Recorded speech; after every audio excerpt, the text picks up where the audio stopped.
I'm just gonna my notes,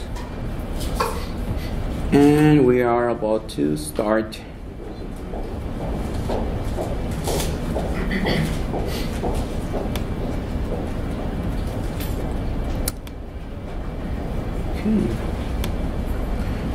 Well, session name is Speeding Up Drupal 8 Development using Drupal Console.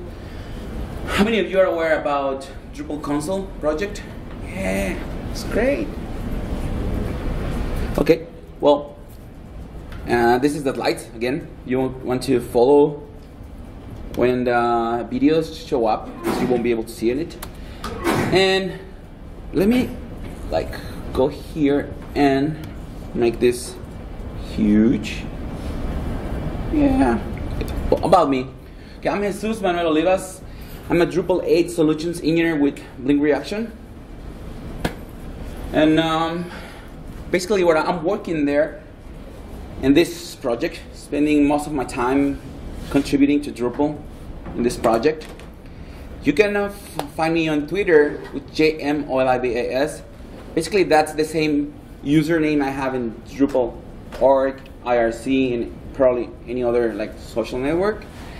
You can also find me tweeting using the Twitter handle Drupal Console. And also, if you want to learn Drupal Symfony in Spanish, you can follow Drupal Podcast. It's a podcast in Spanish that I have with another of the maintainers of the project. So what brings us here? What is the Drupal Console? Okay. Some of you already know, are aware of this. Well, basically, Drupal Console is a suite of tools that you can run on your CLI to generate boilerplate code and interact with your Drupal installation. Okay, it's a tool, CLI tool, that can help you generate basic code for your Drupal 8 module and interact with your Drupal installation.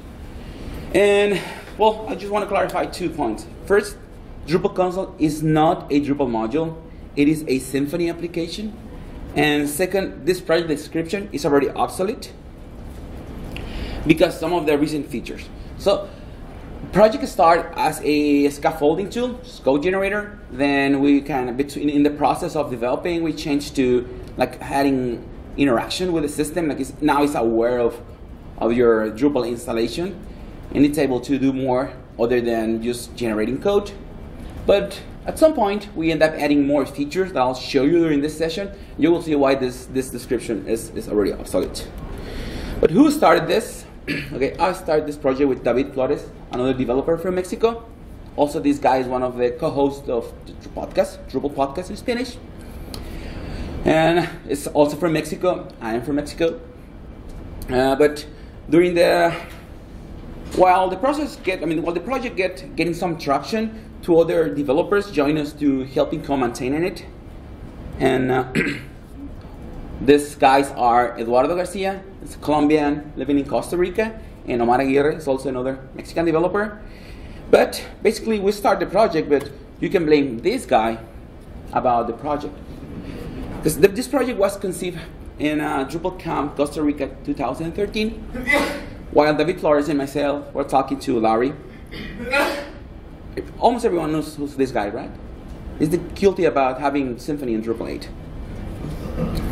Okay, Larry were mentioned something about introduction of Symfony components and all these shiny new things in Drupal 8.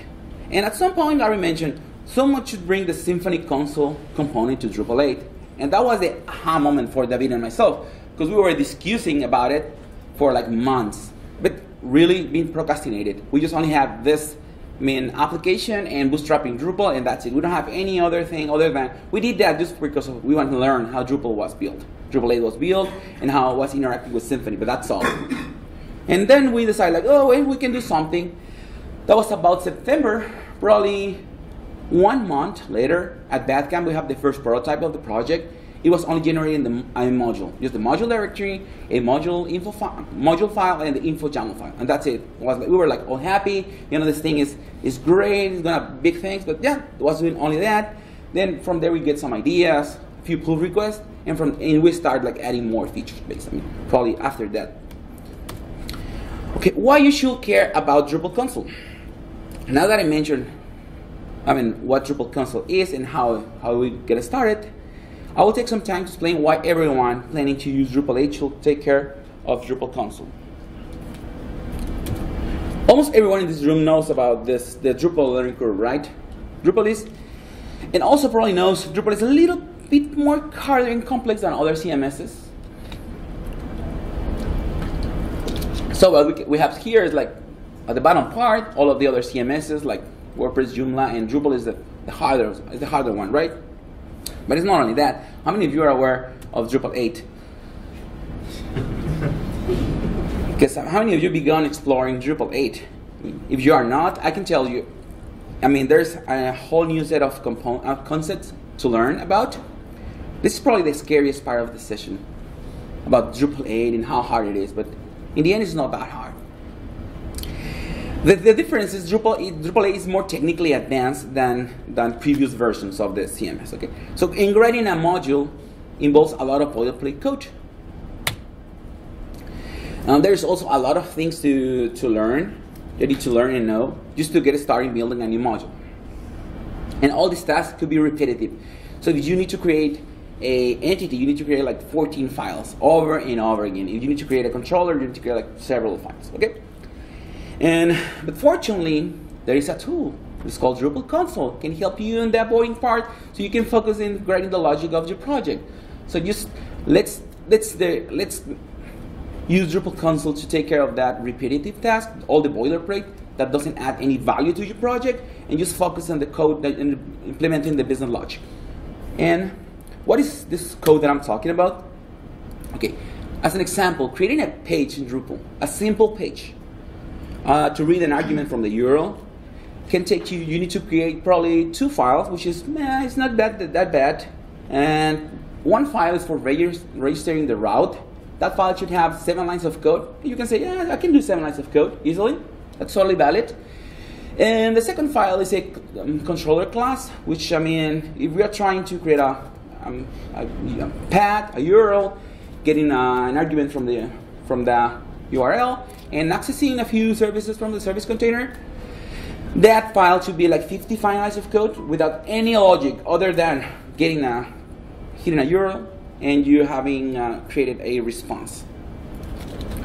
Oh, and this, using console, you can ask you for several questions, and you can end up with those files in probably 5 seconds. I think 5 seconds is faster than creating 2 files in 62 lines of code.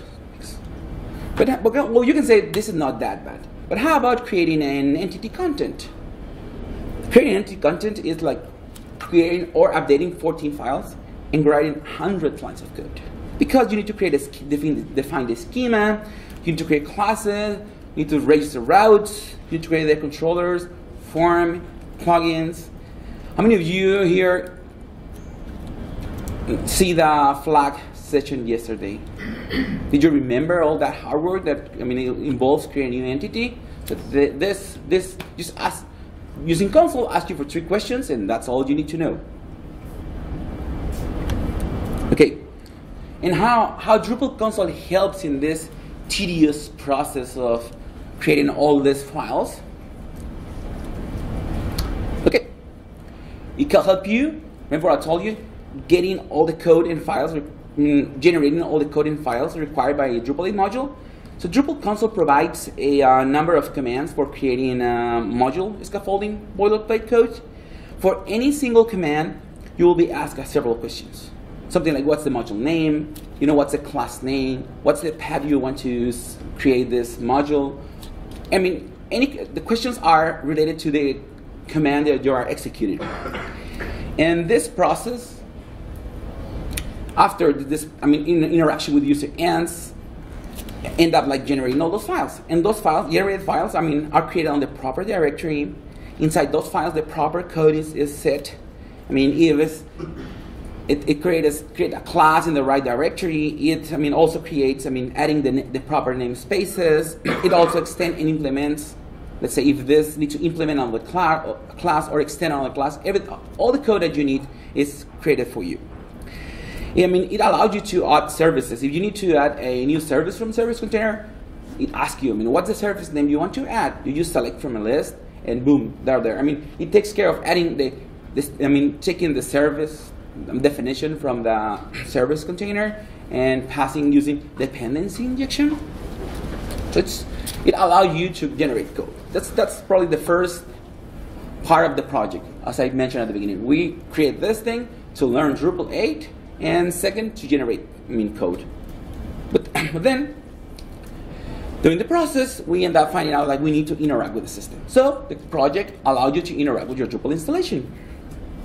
At the beginning, we just only were adding interaction with like getting the services from the service container, listing the routes, listing all of the services, because the console generates service, and we need to at some point make sure the services we were creating were properly created and registered on the system. So we end up adding commands to interact with the Drupal installation and listing all of the services, listing all of the routes when we created pages. But at some point, people start getting like excited with the project and start adding new commands. So far now we have commands to allows you to rebuilding a cache, for rebuilding the routing system, listing, updating, and exporting configurations, listing, modules, seeing the Drupal, the site status, downloading, installing, and uninstalling modules. There's a lot of commands now that we have in place. And another really nice feature that we just added probably weeks ago, based on the feedback we have been having when presenting, so I will ask you at the very end, please ask. We add this feature, this variables code output. So let's say if you use like an option for when generating your code, I will show you how the option looks like.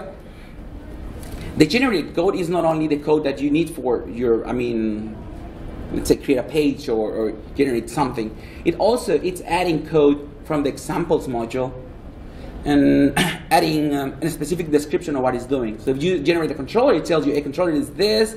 You need to, in order to define a controller, you need to do this. This is the URL. This is the path. This is so. It also helps you to adding extra information as comments. Just think about as example module, and then can help you to learn Drupal 8. So you might be thinking, a tool like this is probably useful at some point, but I won't be learning anything because this tool is creating code for me. But using the learning option, you will be able to generate code and then read all that code and read instructions. So what is happening there? So far now we're only adding description of what is happening, but at some point we are planning to add also links to the documentation, so you can follow all those links and make sure the generated code. If you don't understand the generated code, you can see it. You can go back and look at all those links. Okay. So then we can say the goal of this project of Drupal Console is to provide a tool easy to use for everyone, from developers currently using Drupal 8 and those who are planning to learn. So if you don't know Drupal but you really want to learn, get into, and you can use this tool. And let's talk about some other similar tools. There are similar projects outside. Yes, there are. There's a project called Module Builder. A Module Builder, it's a Drupal module. Helps you generate a skeleton or scaffolding code for Drupal 6, 7, and now 8. So they are adding Drupal 8 code now. There's another project called Module Operator. This is a command line script, so it's pretty much like CLI tool. And it scans the source of Drupal 7 code and helps you attempt to convert it to Drupal 8 version of your project. But what are the differences and what makes Drupal Console so unique? Okay, so from the ground up, Drupal Console is using all the modern PHP practices introduced with Drupal 8. So we are following the principles that Drupal 8 is following, which is using third-party components, using all the Symfony components. We can. So we are basically trying to reuse what's already there. So if there's a library that can help us, we use it instead of like coding ourselves. So we can say Drupal Console is another cool addition to the proudly invent elsewhere school of thought. So it's taking advantage of several Symfony components. The most important component is the console component, which is the one helping us with the interaction. And another component that we really take advantage of is Twigs. So basically the console the console project is two things. They're like this interaction with the user using the console component, and the rest is Twig files as templates, rendering files. So we use Twig for rendering PHP or YAML files or any other files. Okay, but you can also learn Drupal 8 by using console, right? And we build a tool using multilingual capabilities. But it's not only the interface that is multilingual, it's also the learning messages. You can make all those messages multilingual. I am not sure about it. If it's example multilingual, Tess, it is? The example, messages are multilingual? I have no idea. Let's make it multilingual then. Let's use Drupal Console. Okay, and we don't have any plans to support previous versions of Drupal 8. So we start from 8, and anything that come in, from now, we can support it. And taking this approach save us for a lot of code, so we only care about Drupal 8. If we need to add a feature, we focus on Drupal 8. So probably the easiest way of adding a feature is reuse what's already in core. There is a service probably providing me with the information I needed, so I just consume the service. I just take advantage of the service and just implement it in the command. So I don't have to worry about how do I do this in 6 and 7. Okay, where can you find this project? Those are the links. We have this landing page, this Drupal Console.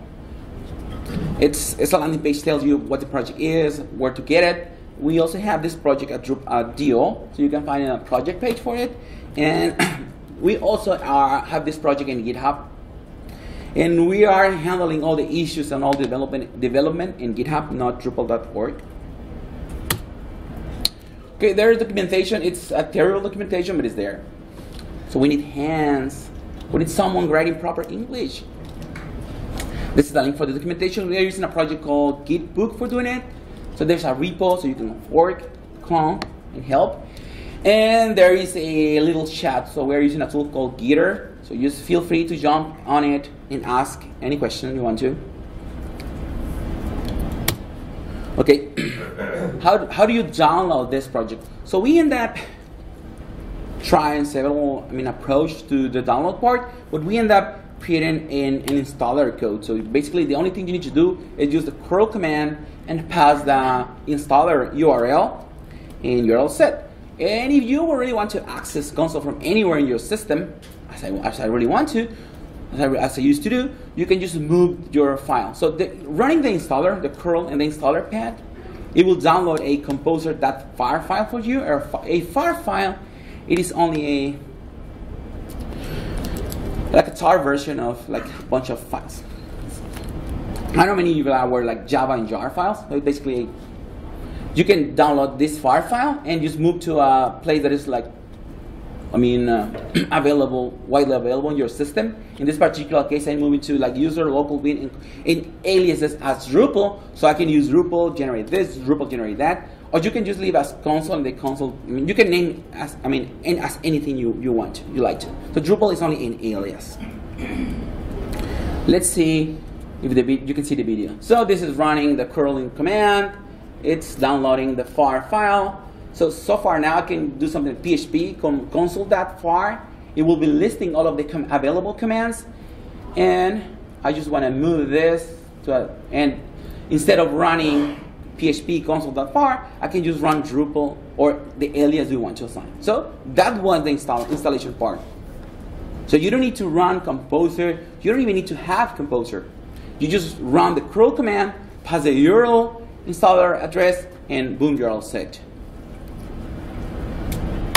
Okay, maybe you want to use Composer because you have Composer. Yeah, you can do that. You can do a Composer global require and pass the package's name, which is Drupal/console.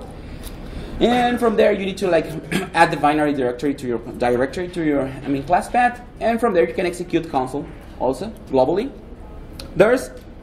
You might be, just want to download the far file from the releases page. You can follow that link and just right click and download the far file. So it's easy as you want to. So we kind of recommend you to use the installer, but you can either just run Composer or even just download the file. Okay. How about new releases? Because we kind of trying to keep in sync with Drupal beta releases and basically adding features pretty often. So if you really need to, update your project depending on how you download console, you can just run the self-update command. Let's say Drupal self-update, that will take care of downloading the latest version, putting it on the right place. So you don't have to, again, you don't have to worry about Composer, you don't have to worry about nothing other than running a command. So this command is part of the project.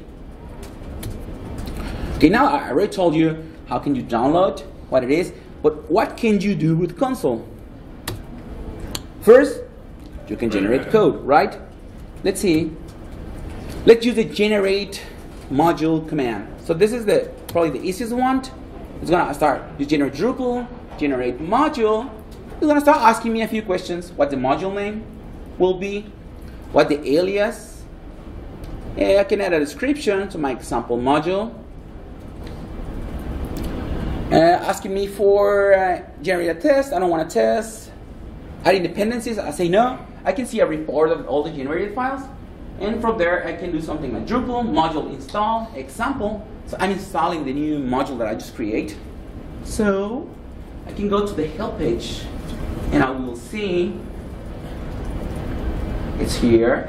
And yeah, this is the description I just added. So I have a new module created. I just use console for generate generate the module, and also use console for install the module. And yeah, basically this module is not doing anything. It's just like registering. But yeah, let's keep doing it. What else can we do? Let's generate a form. Well, it says generate a form config. Why say that? No.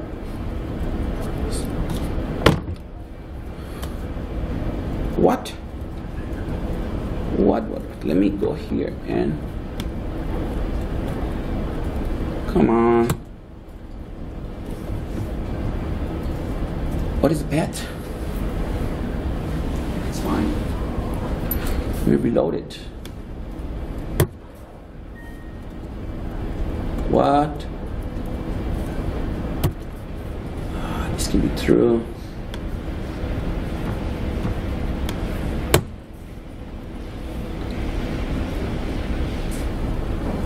It's not reloading. Yes, it is. It's thinking. Come on.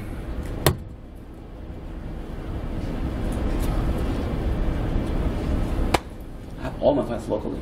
So let me. I'm using Safari and it is running fine. I mean, it works on my computer. Okay, let me. Maybe I don't have the latest version of it. So, yeah, this is the latest version of my local. So I will upload the latest version. Okay, form config. Let's generate a form. So basically, same thing. Generate form config. And it's what's the module? It's auto-completing. So what will be the class name? I say example form class. Then a few questions. I want to access service from the container. Generate a form structure. If I say yes, it starts asking me for adding fields. I want to add a first name, and I want to add. It's also let me choose the machine name, adding a description for the field. So let's say another field, which is let's say the last name. By default, all of the fields are created like text field, but in this particular case, I will create a date of birth so I can change it. I can use arrows to change the field type. In this particular case, I say date, adding a little description. Once I finish adding fields, just hit enter, and then confirm generation. And if I go to my website, I will ask my files. I will see there is a routing was created, so I can copy the route from here, just paste it on the browser. And also the form class was created for me. The form was created with all the proper use statement, was created in the right directory, adding all the method, the build form, the submit form. So it's taking care of not only generating the form, it will also take care of like storing the values when you submit. If I copy paste the link, I will see this is the form. Maybe you don't see it properly, but the fields are here. I told you this projector is just terrible. You don't see, but there are fields. It add the proper field set. The latest one was a date field, so now it's rendering a field widget. The inputs are here, the little description, the label. Even if you, and there is this save configuration option. If you enter data and type save configuration, all your data will be stored in the configuration using the configuration management. Generating a plugin block. So far we have seen this interaction, like, like what's this, what is that. There's another, way of running Drupal console. You can pass all of the arguments inline. So now I will generate this plugin block, and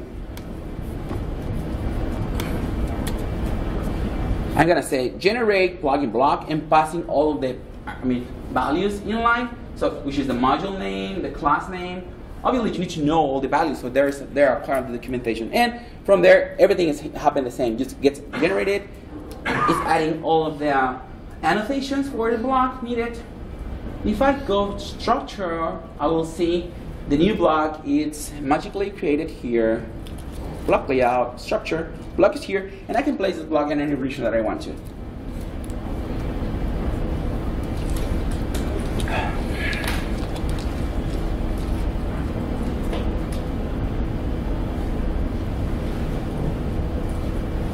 Yeah, block is here.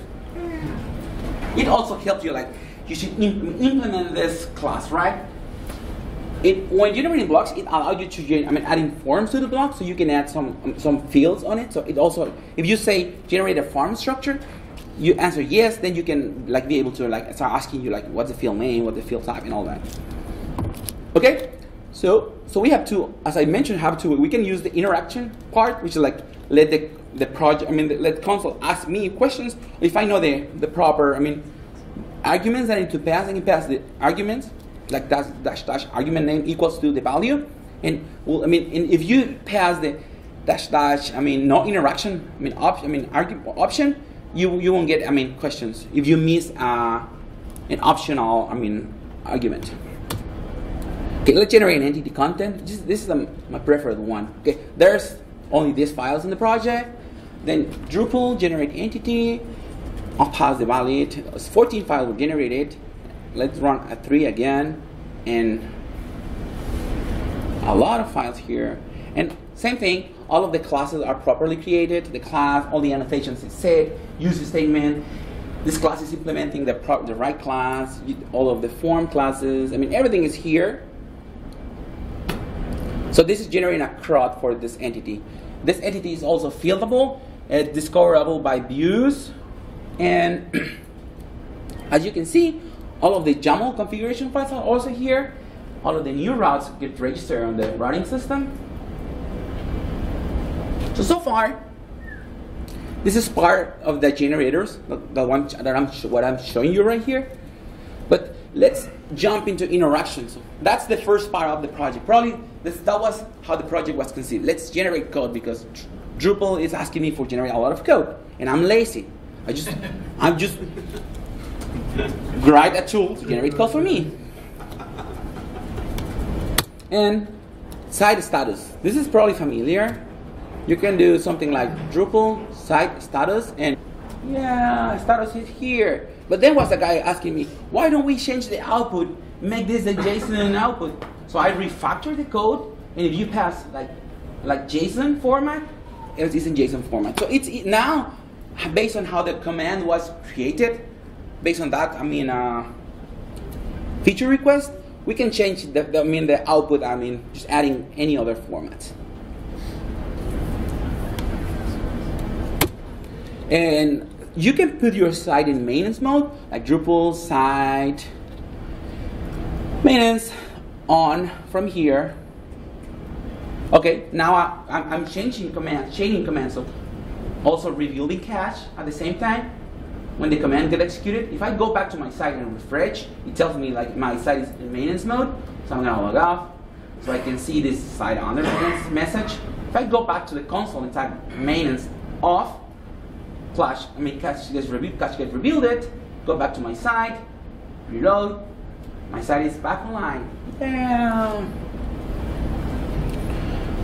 And that's pretty basic, right? Not impressive at all. Let's working with configuration. This is one of the most important features of Drupal 8. So we decided we should include this in console.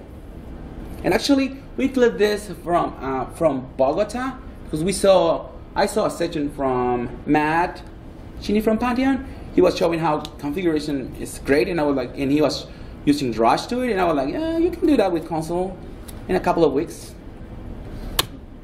And this is like this. You can Drupal config debug, so you can see, listing all of the configuration values. But if you copy, like let's change system site, debug system site, it will list me only that values, right? What if I just want to change the email? Let's use Drupal, use config, override, system site, and then the key that I want to change, key and the value. So I change admin add example to jmolivas. If I do a debug, I can see it change now. But what if I want to change the whole configuration set? Just config, edit, and open your preferred editor. So you can change it from there using BI, and save it again, and it's there. You can also export configurations using console, something like config, export, and you can see a tar GC file was created for you. Let me list all some of the files here, and it's, for some reason, it's sending me 2 confirmation messages. So we find a bug. There is a command, there's a pull request taking care of importing the configuration. It's not done yet, so feel free to jump into the project and take that one. Okay, let's debug the system. We can debug a lot of stuff in Drupal 8. For this particular case, I'm gonna show how to debug probably the container. So it's listing me all of the services registered on the service container. It's telling me the service name and the class that is it's getting getting an instance when you call that service. You can also debug the routing system. So route debug is listing me all of the routes, listing the route ID or the route name and the path that is responding to that. But if you pass the route name or ID or machine name, if you want to name it, let's take this one and go route debug and pass that as an argument. It will give you the description of that specific route, so which is the path, which is in this particular case, it's a form, or the controller that we're responding to that. But you can even, when you do changes on the route system, you can do routing review. Or you can do like module, like debug. It will listing all of the modules. It tells you the status of the disable or not, which is the package with the score. And you can also do REST debug. So this will be listing all of the REST endpoints. But in this particular case, this module requires to REST be enabled, so it's going to tell me missing a dependency. So you need to enable REST. We're discussing about, like, instead of sending you this message, something like you might be missing this module should be enabled. You want to enable it and just change the other command that we will take care of installing this module. So far, we are good. How can you learn Drupal 8? I mentioned before, you can learn just passing like / learning options. So I'll show you how it looks like. You can go some Drupal generate. I will generate a controller just passing / learning. It tells me the same thing. File generated files are here. So I'm gonna explore the route that I just generated. As you can see here, it's not only generating the route like the previous routes. It's telling me an explanation of what a route is. But what if I want to see this message in Spanish because yo hablo español? Change to ES. In my local configuration file, generate it again, and now I will be able, again, learning, if I display the content of the routing file, I will see now it's in Spanish. So we can make this tool multilingual, so we can add messages. It's a matter of adding all those text in a YAML file.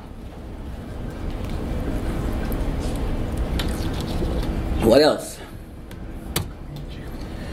Let's say you like the tool, but you have a module. You might be the maintainer of the flag module and want to write an integration. Let's create a command to generate new flags, new entity flags. Oh, sounds interesting. If someone knows the flag maintainer, please get in contact with me. Okay, in order to generate an integration, you need to create a command. But we provide you with a command to generate commands. So this is the generate command. It's easy as Drupal generate command, and then passing the values, command name, the class name, and you're all set. A new command called hello is created. So and this command gets automatically discovered by the tool, so you don't have to do nothing other than create a class using the tool. And if I execute a new command, I will say, hello, I'm a new generated command for the module and the base of the module that you just created. Let's explore the code a little. A new command class was created. All of the base code is created for you. And from this point, you can start. Actually, it adds all of the proper, the text on the multilingual, configuration for you. And talking about multilingual, we create this multilingual part, with this feature because we want to separate the messages from the code. At the beginning, we were not thinking about making the tool multilingual. So we're thinking like separate the messages from the code just to allow people without knowledge of Drupal help us in that part. Maybe you know French or any other language and you really want to help, but you are not a Drupal developer or PHP developer. You don't have an IDE. And operating this thing and a text editor is just terrible. Any other like Symfony application is like so hard. So even Drupal 8, if you are creating something in Drupal 8, please use an IDE.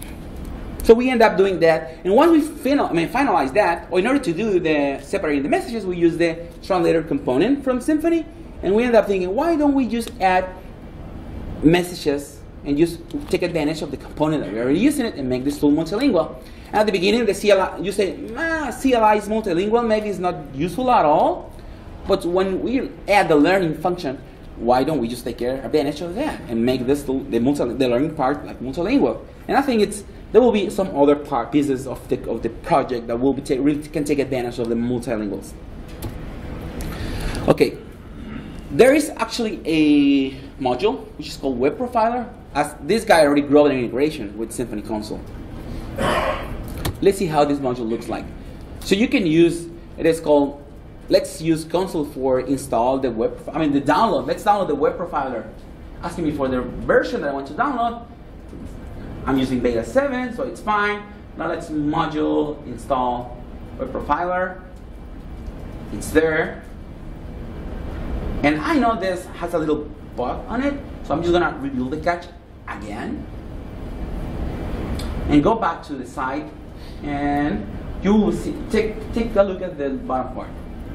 Reload it. It fails. Reload it again. And now this little shiny bar appears. So this bar tells you everything that is happening from the request and the response. Let's use this command now. 3 commands are added. So I'm going to use the Web Profiler list so I can see all of the requests that have been happening on my site. So far it's only 2. But I will take advantage of this benchmark. I'm going to say, just benchmark my site and just run 10 times hitting the index, and it tells me like, the average percent. So it tells me the benchmark of my site. And from there, if I run from here like Web Profiler list, I will see all this new request listed. Okay? So this Web Profiler is a Symfony project that is already exported in Drupal 8. I recommend you to take a look. It's a really great project.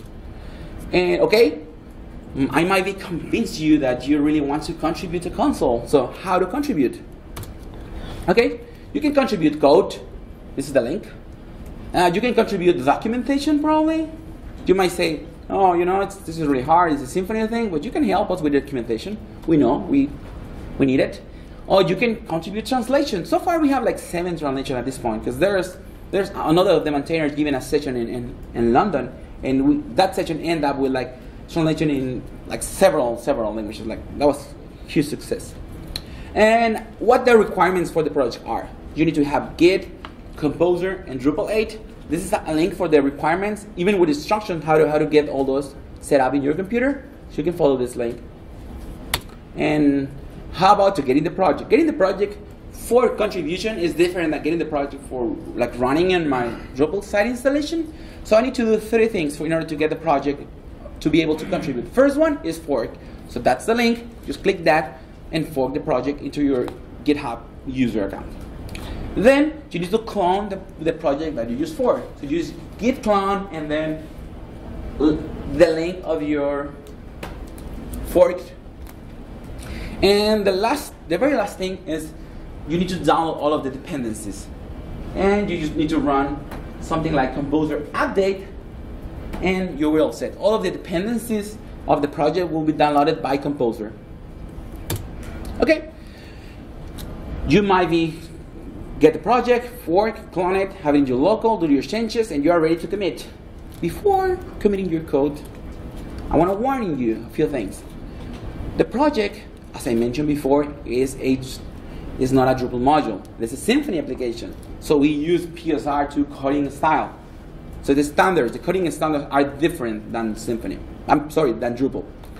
But don't worry, the generated code is Drupal coding style. So the code on the commands that you are creating, it's PSR2, but all of the generated code is Drupal compliant. And we use a few tools for analysis. Taking analysis of the code. We use a tool by Sensio. It's called Sensio Insight. So if you follow that link, you will see the latest analysis of our code. So we have the platinum something metal, metal, because we don't have. We take care of using this tool to avoid removing any code violation. So we kind of follow this. We're also using Travis to building the project. So if you send a piece of code that is broken, Travis will tell you, and also you can use that tool for letting you if you need to fix something. But Travis will tell you, and we are working on having more analysis tools for it. So we are using PHP Unit for grading a test. We are using this PHP coding standard fixer tool. You can even, if you use PHP Storm, you can, arrange the code based on PSR2 standards. But you can also use the CLI tool for telling you which is bad in your code or what you need to fix. I'm working in having a pre-commit Git hooks for running PHP and the code fixer. So before you can, let's say, commit something, this hook will trigger an execution. It tells you their tests are broken, or you need to fix this, you need to fix that. Okay. And we are also taking a look at this jmolivas. It's a really nice tool. So this tool allows you to run in your Travis build locally. This is a container-based application. You just run it from your project directory. It takes care of getting a new instance of a container and running your Travis. So I'm still working tweaking this a little. This is an external project. So I'm working on fixing what's on our part, on console part. We need to do some changes on Travis. But it's gonna probably we having this in the roadmap for DrupalCon LA. Okay, let's talk about people already contributing. The most important part of the project, the contributors. So this is, all the people helping us. You might find some familiar faces there. This is the people helping us, with code or translations, or you want to see your face on my next presentation avatar here. Just send us a pull request. Okay. I want to say thanks to the organization supporting this project in my Blink Reaction, which is hire me to work in contributor space, working on this. There is also Indaba, this is a company from other of the maintainers, and Annexus, which is another company. There's people from Annexus helping us on the project. Another of the maintainers is working in Annexus. Okay, we also want you to help us spread the word and love about the project. I have stickers, so you show your pride. You like console. So I have stickers here. Just ping me in the end, and you can also tweet about it hashtag Drupal Console or Drupal Console. Twitter handler. Love it or hate it. Let us know. Please send us feedback. Try it. Anything that can help. Okay, what's the roadmap? I told you, what we already have done. So what's the roadmap? First is we need to increase our code coverage. We are really low on code coverage, so we are working on that part. They're kind of defining the right way of doing this. So at some point, also the roadmap, the ETA is LA. We need to improve documentations and translation. Sadly, probably the most incomplete documentation is translation is in Spanish one. Even when probably there's 80% of the contributors are from America and Latin America. They're like, what? But it is. We need to improve the verbose code output. So we are, talking to people from examples module. How can we work together? Because we don't want to just copy and paste what they have. We want to make these messages multilingual. So I just don't know what we will do. Probably having an API for examples module, like a RESTful thing, or we need to discuss. So we are in the process. And we are working on having site alias implementation. Yeah, same as Rush. So you can hit your server, remote server, or different installations in your local. We are working on dummy content generation. Yes, as the bell. We are planning to use a library called Faker library. And actually there's a project on GitHub called Default Content, which takes care of generating content for Drupal 8. So we are analyzing both. We are analyzing having content station. So export import, same as configuration for content. So there was a great post from pro people about this. So based on that, we are following. Probably the last one is not for LA, sadly. But the rest of it, the roadmap, since increased code coverage to probably dummy content generation, it will be ready for LA. Okay, so one more thing. I have one more thing to show you. Yeah, I told you from the beginning, we want to make this tool easy to use, but I'm showing you a CLI tool. I'm pretty sure not everyone is happy with jumping into a terminal and start typing things like crazy, right? There's people like site builders or site administrators that maybe don't feel comfortable with using the CLI. We have a UI for the CLI. Yeah. How this will look like? Something like this. So we are secretly working in a project. This will be a site that will be used console in the background. So you will be able to use a website to generate code.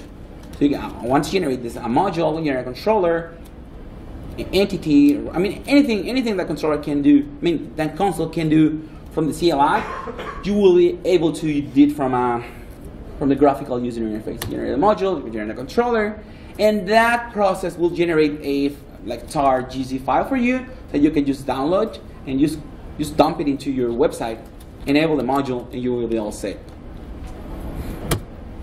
And I think that's all I have now. Questions and feedback, please feel to stalk me during the event or ping me on my Twitter account or Drupal Console account. You can rate this talk at that link, and you can see the presentation and slide at that one. So just once I finish recording this, I will upload the latest version to the website. And sure. Should I stop this or? Let me see. There, he said. This? Yeah, I think you hit that button. This.